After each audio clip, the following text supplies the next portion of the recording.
இந்த நிலை மாறிவிடும். Charlie Chaplin. எதிலும் தீவிரமாக இரு. வின்சென்ட் வான் கோ. உன்னையே நீ அறிவாய். கிரேக்க ஞானி சாக்ரட்டிஸ். தகுதி உள்ளவை தப்பி பிழைக்கும். Charles Darwin. நீ எதுவாக விரும்புகிறாயோ அதுவாகவே மாறுவாய். Abraham Lincoln. இக்கணத்தில் வாழு. புத்தர். நீ என்ன செய்ய வேண்டும் என்பதே உன் கவலையாக இருக்கட்டும். பிறர் என்ன நினைக்கிறார்கள் என்று யோசிப்பதல்ல. அண்ணல் அம்பேத்கர். இழப்பதற்கு எதுவும் இல்லை அடிமை விலங்கை தவிர. Karl Marx. துணிந்தவனுக்கு தோல்வியே இல்லை. சத்ரபதி சிவாஜி. எது வசதியானதோ அதை செய்யாதே, எது சரியானதோ அதை செய்.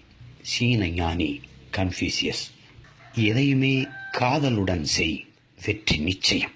உமர் கயாம். மனிதனுக்கு தேவை மாற்றமில்லை, விழிப்புணர்வே. ஜெய கிருஷ்ணமூர்த்தி.